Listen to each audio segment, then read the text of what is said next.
Well, with only 8 out of 44 proposals to change our constitution succeeding to date in our history, it's become conventional wisdom that referendums fail, especially when they lack bipartisan support. And yesterday, Professor Marsha Langton warned that the Voice referendum might fail because of what she calls a relentless scare campaign from people who clearly do not understand the scale of the tragedy we are addressing, many of whom, she alleged, care nothing for the lives of Aboriginal Australians. Now, this is a dreadful smear by Marsha Langton on people who have nothing but goodwill towards Aboriginal people, but who don't see Australia officially divided by race. Does Langton really believe that the likes of Jacinta Price and Warren Mundine care nothing for their own people? And frankly, that's absurd and insulting. But I'm afraid it's going to be a large part of the Yes campaign push. You must vote yes, they'll say, because if you don't, you obviously don't care about Aboriginal people and you're probably a racist as well.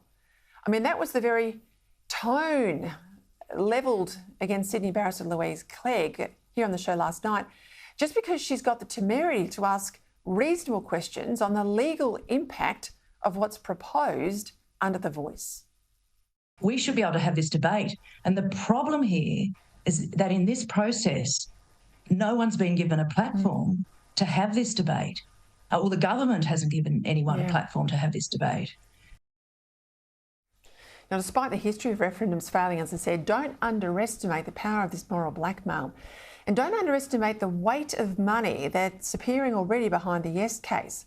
Woke billionaires, politically correct companies, and governments claiming to counter misinformation, but actually using your taxpayer dollars on a pro-Voice campaign. Once the actual vote draws near and people are finally forced to think about it, those wall-to-wall ads that we'll see from the Yes campaign will move votes. It's just how many they move, that's the question.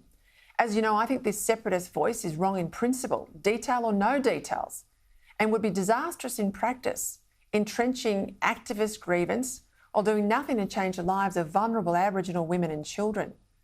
But the Voice will only be defeated by a grassroots campaign amongst the quiet Australians.